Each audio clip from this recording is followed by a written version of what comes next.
வணக்கம். சித்தக்கேர் உணவே மருந்து மருந்தே உணவு. கழுத்து எலும்பு தேய்மானம் அதை பற்றி இன்னைக்கு கொஞ்சம் பார்க்கலாம். ஏன்னா சரியாக நம்ம சரியான தலையணை இல்லாமல் படுத்தாலும் சரி, பெட்டு அவங்களுக்கு சரியான பொசிஷன் இல்லாமல் இருந்தாலும் சரி, வயதானாலும் சரி, திடீர்னு எங்கேயாவது இது ஒரு ஆப்ரேஷன் இருந்தாலும் சரி, இல்லை இங்கே கழுத்துக்கு பின்னாடி உள்ள எலும்புகளில் நடுவில் உள்ள தசைகள் ஏதாவது பிடிப்பு இருந்தாலும் சரி, எலும்புகளுக்கு நடுவில் உள்ள லிகமெண்ட், கழுத்தெலும்புக்கு பின்னாடி உள்ள இன்டர்வெர்பட்டல் ஜாயிண்ட்ல ஏதாவது பிரச்சனை இருந்தாலும் சரி, கழுத்து எலும்பு தேய்மானம் அப்படின்னு சொல்றது. ஏன்னா என்ன அப்படின்னா, தலைக்கு கழுத்தை குனிஞ்சு ஏதாவது சாமான் எடுத்தாலும் சரி, குனிஞ்சு ஏதாவது கோலம் போட்டு நிமிர்ந்தாலும் சரி, அப்படி இல்லைன்னா திடீர்னு திரும்பி படுக்கும் போதும் சரி, திடீர்னு ஒரு தலை சுத்துற மாதிரி இருக்கும், தலை வலிக்கும், தோள்பட்ட வலி வரும். இந்த மாதிரி சின்ன சின்ன விஷயங்கள் நடக்கும். ஒரு சிலருக்கு ஆக்சிடென்ட் ஆனாலும் இந்த மாதிரி நடக்கும்.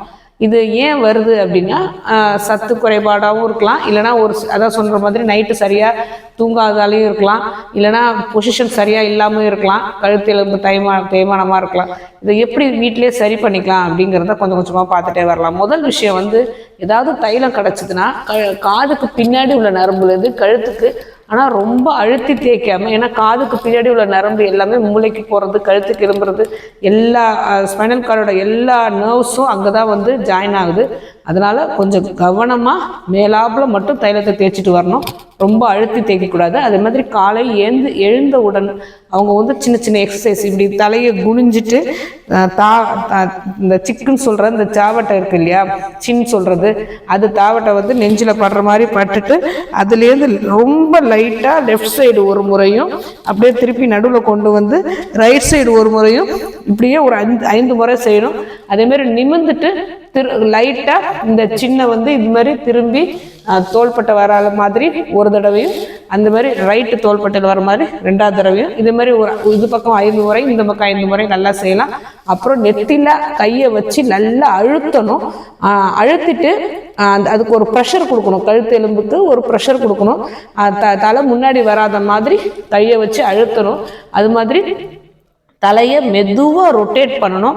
இப்படி முதல்லேருந்து கிளாக் வைஸ் இப்படி சுற்றி இப்படி ஃபுல்லாக கொண்டு இந்த மாதிரி ஒரு 5 முறையும், அப்புறம் ஆன்டி கிளாக் வைஸ் அப்படின்னு சொல்கிறது இந்த பக்கம் ஒரு 5 முறையும், இது மாதிரி டெய்லி இது சாதாரணமாக செஞ்சாலே போதுமானது. ஆனால் வெர்டிகோ ப்ராப்ளம் இருக்கிறவங்க சித்த மருத்துவ ஆலோசனைப்படி இது செய்யவும் கூடாது.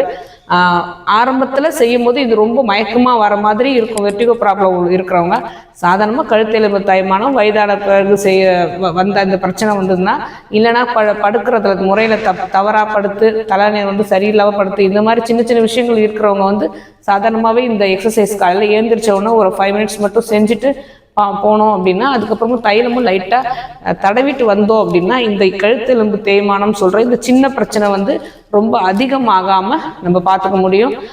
ஆனால் இது ஒரு சித்த மருத்துவர்களோட ஆலோசனைப்படி எப்படி முறையாக செய்யணும் அப்படிங்கிறத தெரிஞ்சுக்கிட்டு, அதுக்கேற்ற மருந்துகளும் சாப்பிட்டு தைலமும் தடவிட்டு வந்தோம் அப்படின்னா, இது ஒரு பெரிய பிரச்சனையாக நமக்கு மாறாது. ஆரோக்கியமாக வாழ்வோம். வேறு எதை பற்றி பேசணும்னு நீங்கள் நினச்சாலும் சரி, தாராளமாக கமெண்ட் பண்ணுங்கள். உங்களுக்கு எந்த நோய் இருந்தாலும் சித்தா கேரை அணுகுங்க.